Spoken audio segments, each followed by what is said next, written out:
Bueno, ahora vamos a ver lo que yo les decía de la B, de la falla respiratoria aguda. ¿Por qué le decimos falla respiratoria aguda a la claudicación respiratoria del paciente? ¿Sí? Que puede tener un montón de causas. Nosotros, como enfermeros, además de auscultar al paciente y darnos cuenta, o mirar si tiene aleteo, cuál es el patrón respiratorio, cuál es la frecuencia, cuál es la amplitud de la respiración, vamos a ir a mirar la frecuencia, la amplitud, el patrón respiratorio, si la respiración, qué características tiene, para eso tienen que repasar el patrón respiratorio. La amplitud tiene que ver con el volumen corriente, para eso tienen que estudiar y repasar volúmenes y capacidades pulmonares, ¿sí? Lo de la frecuencia es fundamental. Si el paciente tiene 3 de frecuencia respiratoria, está en apnea prácticamente, ¿sí? Entonces ese paciente va a requerir algo más que oxígeno suplementario, va a requerir intubación, reintubación, porque acabo de salir de quirófano, reintubación endotraqueal. Entonces todas estas cosas las vamos a mirar, desde un simple aleteo nasal hasta necesidad de reintubar al paciente. Puede darse cualquiera de estos escenarios en el posquirúrgico inmediato de cualquier paciente, independientemente de su estado de salud previo. Esto es importante que lo tengan en cuenta. La falla respiratoria aguda se puede producir independientemente de que el paciente haya entrado charlando al quirófano, ¿sí? Si además venía con alguna patología previa, bueno, ahí estamos ya con un riesgo mayor. Y acá tienen divididas las causas de falla respiratoria aguda en 3 grandes grupos, que tienen que ver con lo neurológico, con el sistema nervioso, central y periférico, con el sistema cardiovascular, tanto el corazón como los vasos, con el sistema pulmonar propiamente dicho, que tiene que ver con la vía aérea, que ya lo vimos, o con la unión del alveolo y el capilar. O sea, el intercambio gaseoso propiamente dicho. ¿Por qué? Porque la definición de falla respiratoria no es algo solamente mecánico, no es que solamente el paciente respire mal. Cuando hablamos de insuficiencia respiratoria, hablamos de valores de laboratorio que ustedes tienen que manejar, que los vimos en adultos 1. Cuando hablamos de falla respiratoria, podemos hablar de, insuficiencia respiratoria o falla respiratoria, podemos hablar de una falla hipoxémica, cuando la presión parcial de oxígeno en sangre arterial es menor de 80 milímetros de mercurio, ¿sí? Esto es un valor de laboratorio, se estudia la presión parcial de oxígeno y dióxido de carbono en la sangre arterial, que es la que lleva el oxígeno.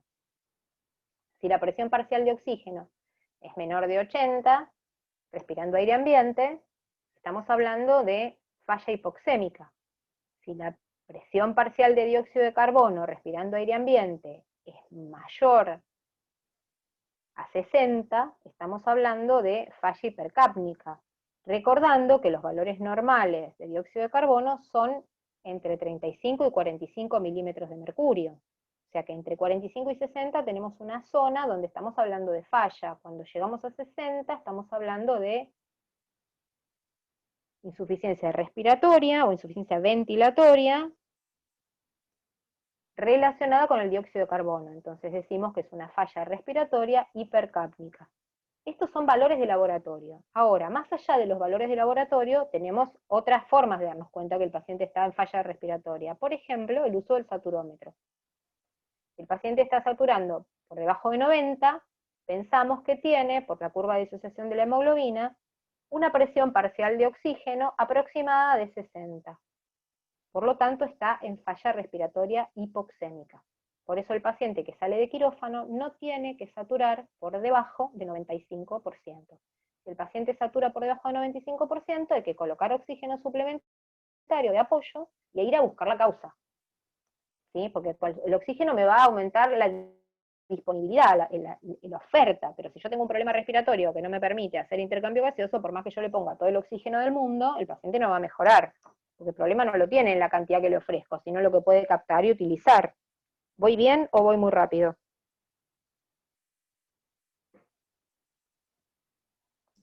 Bien. Bien, repasen, igual que no viene mal, repasen lo que les hayan Profe, ¿le puedo quedado hacer una dudas, pregunta? ¿cómo no? La ¿Sí? saturación normal en adultos de la tercera edad, ¿cuál sería el valor normal, digamos? Igual igual que en un recién nacido de término, o en un adulto joven, o en cualquier otro paciente, por arriba de 95% respirando aire ambiente. Entre 95 y 100, que es el máximo, digamos. Óptimo, Claro, 98% a 100.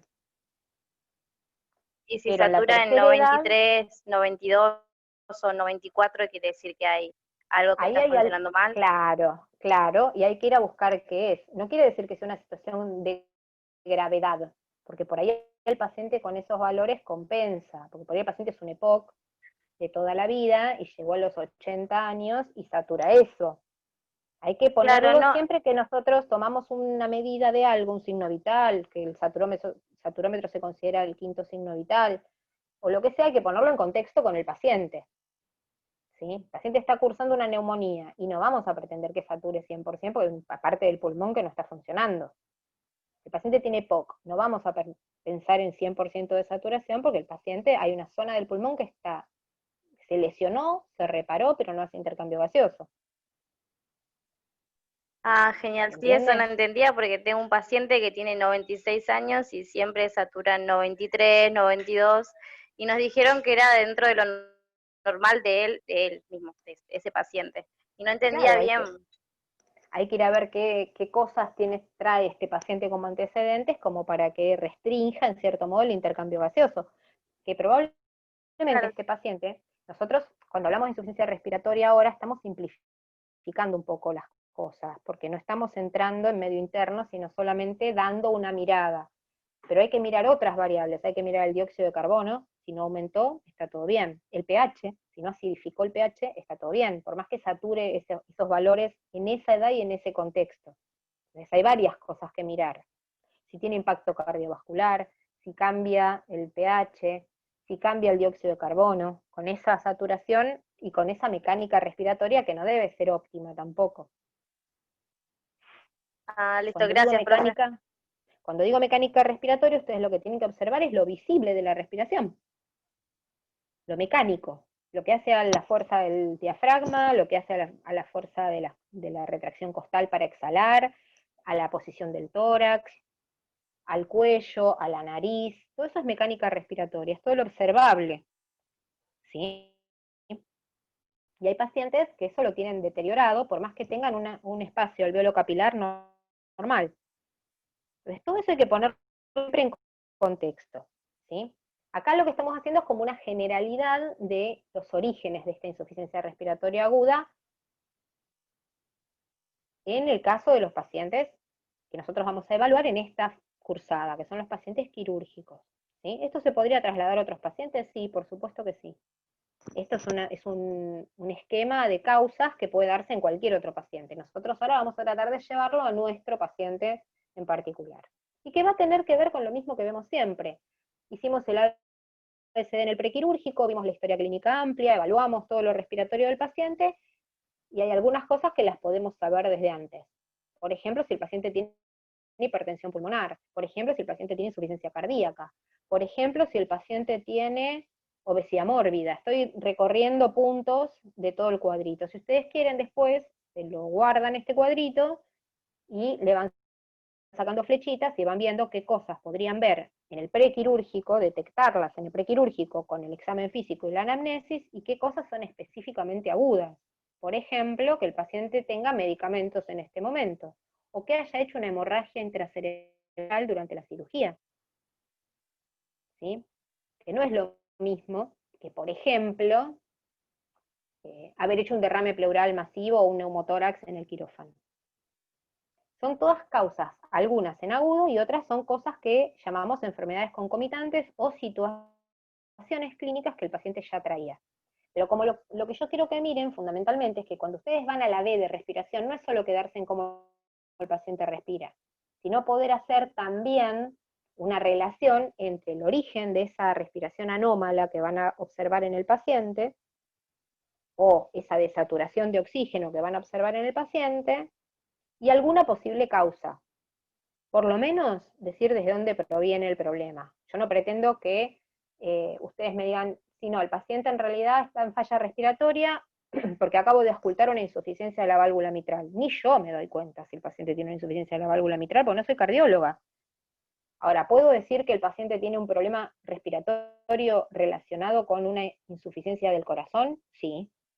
¿Es un diagnóstico de enfermería, alteración en el intercambio gaseoso relacionado con enfermedad cardiovascular y manifestado por ejemplo, caída de la saturación, cianosis, si es que está presente, cambios en la mecánica respiratoria, puede ser disnea, por ejemplo, puede ser auscultación de Rales, si el paciente tiene un edema pulmonar cardiogénico, ¿sí? El requerimiento, si el paciente estuviera despierto, de ortopnea, de sentarse para poder respirar. ¿Ven cómo uno puede construir un diagnóstico de enfermería a partir de esto inclusive? Porque puede encontrar que la falla es la falla respiratoria aguda, ¿sí? Incapacidad de sostener el intercambio gaseoso, el número y código y etiqueta que les guste, que les caiga mejor a ustedes o que le caiga menos peor. Eso lo eligen ustedes. Después se van a todas estas cuestiones que son situaciones clínicas, algunas, y diagnósticos médicos otras. No importa. Ustedes encuentran la manera de aclarar esto. Por ejemplo, ustedes no van a poner paciente con alteración en el intercambio gaseoso relacionado con síndrome de Guillain-Barré, pero sí pueden poner con enfermedad neuromuscular de conducción, o con enfermedad de la placa neuromuscular, que es la enfermedad de Guillain-Barré. Hay una desconexión entre el impulso respiratorio y la capacidad específica del músculo de contraerse, en este caso el diafragma. Entonces, ustedes leen, el paciente de ustedes tiene Guillain-Barré. Ajá, ¿qué es el Guillain-Barré? Se van, chiqui, chiqui, chiqui, chiqui, y lo leen.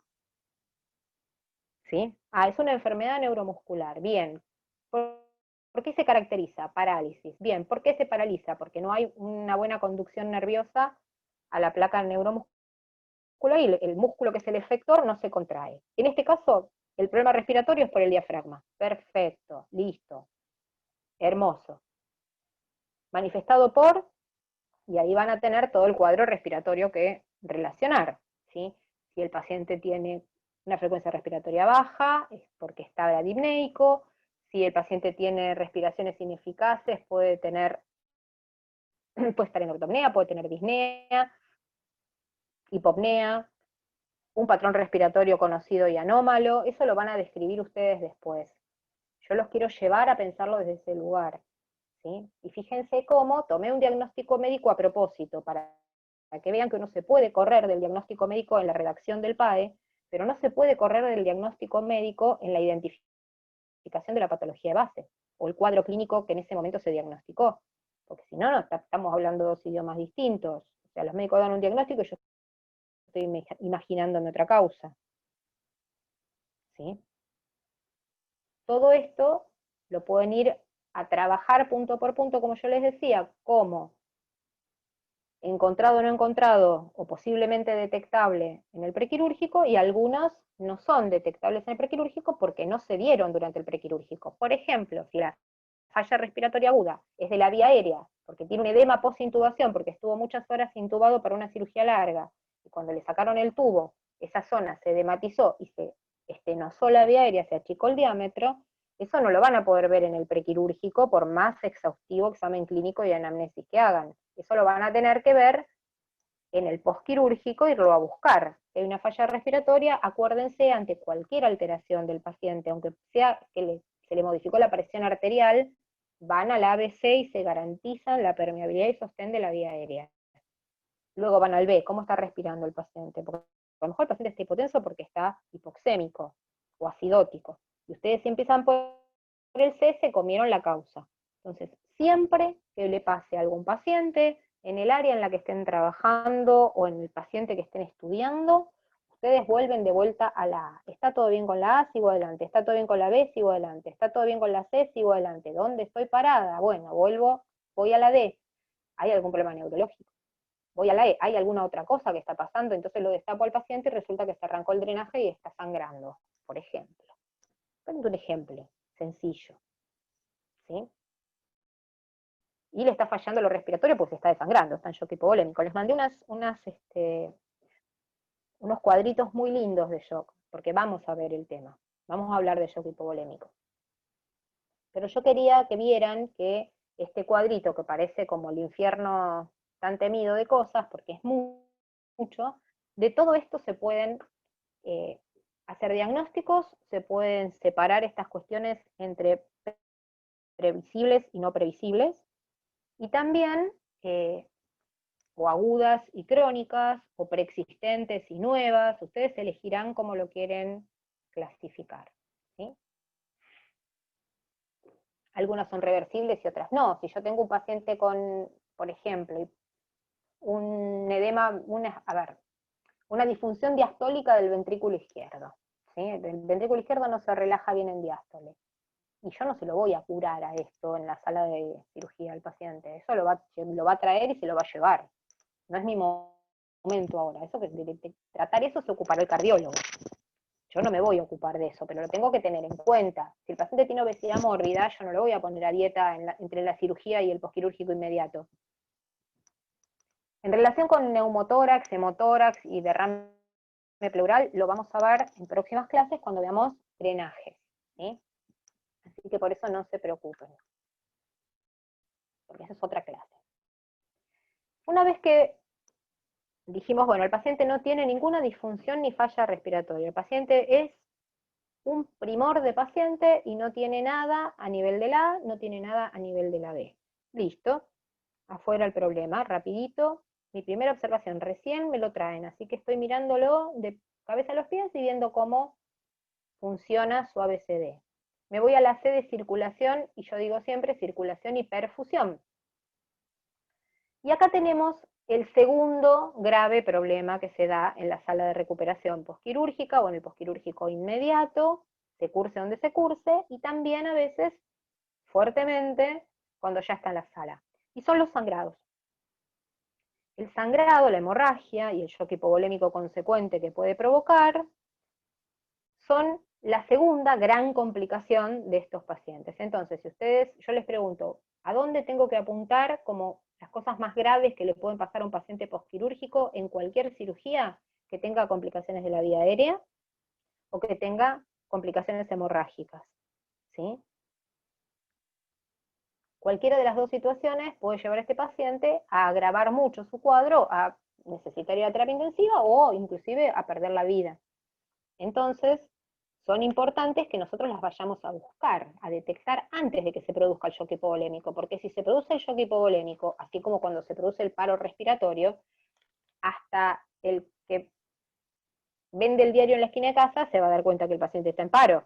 Se cae al piso, no respira, se pone violeta, todos nos dimos cuenta que el paciente está en paro. El paciente lo destapo y está en un charco de sangre y yo me voy a dar cuenta que está en un shock hipovolémico, ese paciente.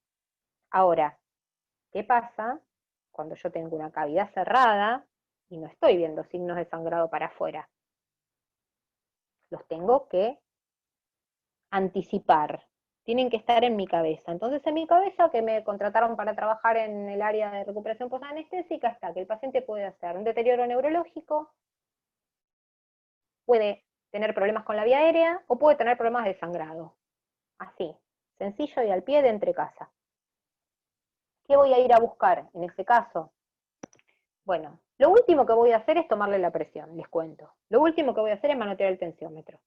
Lo primero que voy a hacer es ir a mirar al paciente. Signos de perfusión. Vamos a suponer que el paciente hasta hace un rato se estaba despertando y ahora está muy dormido. De nuevo. Opa, ¿qué está pasando con el agua que tiene que llegar al tanque? ¿A dónde está yendo? A la vez que yo le voy poniendo el manguito de tensión arterial para que me lo tome el monitor, no voy a agarrar yo el tensiómetro y se lo voy a tomar con un estetoscopio, porque estoy en la sala de recuperación posanestésica y tengo la suerte de tener un tensiómetro electrónico. Entonces, le pongo el tensiómetro electrónico y el paciente está hipotenso. Bien. Lo siguiente que voy a ir a mirar, o lo que estoy mirando concomitantemente con esto, es cómo está el ritmo cardíaco de mi paciente. Fundamental. Recuerden, axioma de la fe. ¿Sí? Antes que aparezca la hipotensión, en un paciente que está perdiendo líquido de cualquier clase, que esté hipovolémico, sea hemorrágico u otro tipo de shock hipovolémico, primero aparece la taquicardia como mecanismo compensatorio y luego aparece la hipotensión. Axioma de la fe. La taquicardia siempre es precoz, la hipotensión siempre es tardía.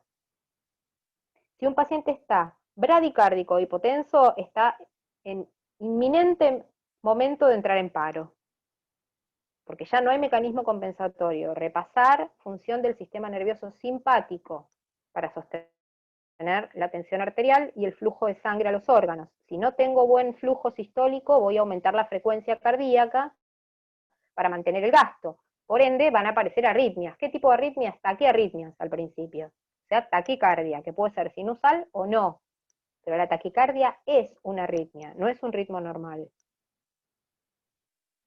Entonces, ¿pueden aparecer otras arritmias? Por supuesto, a medida que el paciente esté hipoxémico van a aparecer trastornos de la conducción. A medida que el paciente vaya perdiendo sangre van a aparecer otras arritmias, si yo no hago nada. Pero la primera que va a aparecer es la taquicardia sinusal. ¿Qué voy a hacer yo en este caso? Voy a tener que evaluar, lo primero que voy a tener que evaluar es si tengo drenaje, es buenísimo. Si tengo drenaje es buenísimo porque son mi mirada de lo que está pasando adentro desde afuera. Lo que pasa en el drenaje pasa en la cavidad. ¿Sí? Entonces, yo tengo una conexión con lo interno a partir de una tubuladura y un drenaje, y ese drenaje se me está llenando de sangre, ergo está sangrando adentro. Algo se soltó. Yo sé que se soltó, ni la menor idea, pero algo se soltó ahí adentro. Un vaso, algo sangra. Entonces tengo que controlar exhaustivamente los drenajes y la herida quirúrgica. ¿Está sangrando la herida quirúrgica o está haciendo algún tipo de signo en los bordes? El hematoma alrededor de la herida quirúrgica es tardío porque es sangre coagulada. Pero puede ser que la herida quirúrgica esté mostrándome signos de sangrado. O de dehiscencia, que es cuando se abre la herida quirúrgica. ¿Sí? Dehiscencia de la herida es cuando se abre. ¿Por qué? Por aumento de la tensión. ¿El paciente puede aparecer hipertenso? Sí, en general se asocia más con dolor y con hipertensión previa. Ahora, el paciente normotenso previo, que está hipotenso, está grave, pero el hipertenso previo, que está hipotenso, está peor. O sea, conocer al paciente. ¿Sí?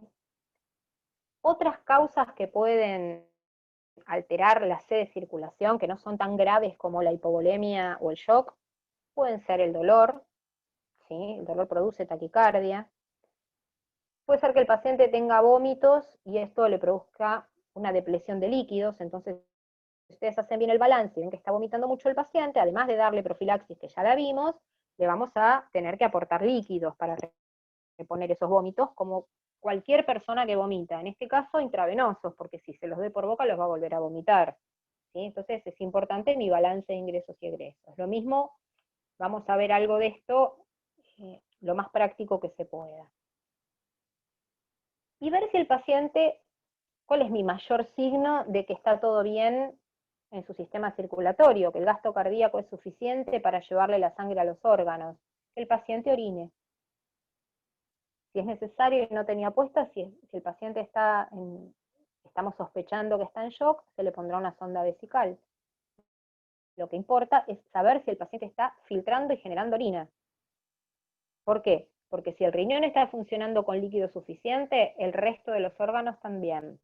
Acuérdense que lo primero que hace un paciente cuando se deshidrata o está en hipovolemia es dejar de orinar. Entonces yo no puedo esperar al fin de la guardia para darme cuenta si el paciente hizo pis o no hizo pis.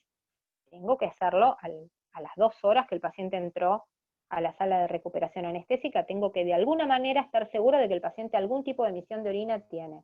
¿Por qué le doy un rato? Y porque puede ser que le hayan faltado líquidos en el quirófano y ahora el paciente esté recuperando esos líquidos. Pero no puedo darle más de 2 horas en ir a controlar si el paciente orina o no orina. Y si está inconsciente, iré a mirar si tuvo emisión. Y si está consciente, le preguntaré si tiene ganas de hacer pis. Porque hay que ver, esto puede tener que ver con una falla del riñón por hipovolemia, pero también puede tener que ver con retención urinaria por las drogas. Ya van a ver cuando ustedes hagan las fichas que hay drogas que producen retención urinaria, drogas que ustedes les van a administrar adentro del quirófano y después. Todo tiene que ver con todo. Pero yo, ante la duda y el deterioro súbito de la sed de circulación, lo primero que tengo que pensar en uno de estos pacientes es que por algún lado está sangrando. Y si no sé dónde está sangrando, la sangre está en el abdomen. Profe, y en ese caso hay que avisarle al médico, ¿no? Perdón, capaz es una pregunta. Por Burda, supuesto, perdón. no es una pregunta tonta porque yo no lo dije. Sí. Porque siempre me paro desde enfermería. Pero por supuesto que esto es una urgencia y como tal hay que notificarla rápidamente porque hay que tomar decisiones que no podemos tomar solas. O sea, nosotros podemos expandir un paciente en la emergencia, podemos ponerle solución fisiológica, pero con el recaudo de que a lo mejor no sabemos, porque no lo conocimos al paciente, si tiene una insuficiencia cardíaca, por ejemplo, o una insuficiencia renal. ¿Y hasta dónde le podemos poner líquido? En los primeros momentos hasta que llega el médico, y nosotros lo hacemos como una maniobra en un paciente con un shock profundo hipovolémico, que ya van a ver con la tablita de shock, que no es algo que se instala en medio minuto. El paciente puede haber quedado sangrando desde el quirófano y nadie se dio cuenta, porque algún vaso se soltó, alguna sutura se soltó intraabdomen, por intratórax, y la sangre va a ir a parar al abdomen, y ustedes no la van a ver si no tiene drenaje. No va a sangrar para afuera el paciente. Por eso un axioma del trauma y de la cirugía es, si no sabes dónde está la sangre, está en la panza. Porque podemos albergar entre el retroperitoneo y el peritoneo 2,5 litros de sangre, 3 litros de sangre. El paciente se puede morir de un shock hipovolémico y toda esa sangre puede estar en el abdomen. Es una zona del cuerpo, una cavidad, que admite mucho líquido. Así como admite una citis, admite un sangrado gigantesco, y el paciente se va descompensando. Ningún paciente se descompensa de golpe. Nosotros nos damos cuenta de golpe, porque un paciente que tiene una frecuencia cardíaca de toda la cirugía de 80 no puede tener 120 ahora en la sala de recuperación, por más dolor que tenga. Tiene dolor, le daremos una medicación. Si el paciente está sangrando y le das una medicación para el dolor, la frecuencia cardíaca sigue alta igual. Solucionaste lo del dolor, pero no es por dolor que está taquicárdico el paciente. Y recuerden que el paciente está hipotérmico, por ende, tiende a la bradicardia. Digo tiende, porque hay pacientes hipotérmicos tienen una frecuencia cardíaca normal, pero nunca hipotérmico vas a tener una taquicardia por tu temperatura. Entonces vas descartando cosas. Después vas a mirar los drenajes. ¿Tiene drenaje? El drenaje viene sangrando. ¿Cuánto? Y hay que medirlo. Mucho, poco no existe acá. ¿Cuánto viene sangrando? Tantos mililitros. Bien, lo vaciamos, lo controlamos, lo registramos. Al rato vamos a verlo, está lleno de vuelta. Apa, algo está pasando. Avisamos. Mirá, en 1 hora drenó X cantidad, y no es lo habitual. Bueno, hay que ver qué pasa, hay que hacer un seguimiento de este paciente. Se verá, el médico decidirá, en este caso el cirujano que está a cargo de la sala o quien sea, decidirá si es necesario volver a llevarlo a quirófano, si es necesario hacer un estudio de imágenes para ver qué pasa. Ahí hay múltiples decisiones posibles, múltiples contextos. ¿Qué es lo que nos importa desde el punto de vista nuestro? Porque se nos va a terminar el tiempo. De la sede de circulación es estar atentos a cualquier cambio en la frecuencia cardíaca, en la perfusión, que esto implica el estado de conciencia, la orina del paciente, la diuresis del paciente, el balance estricto, el estado de los drenajes y la herida quirúrgica, y la aparición de taquicardia. Si ustedes consideran esas variables, que son 5 variables nada más, les aseguro que ningún paciente va a tener un shock hipovolémico delante de sus ojos sin que ustedes se den cuenta. Y no es poca cosa, es re grosso tener en cuenta esas cosas en la cabeza, porque entonces le dan tiempo al paciente para empezar a infundir soluciones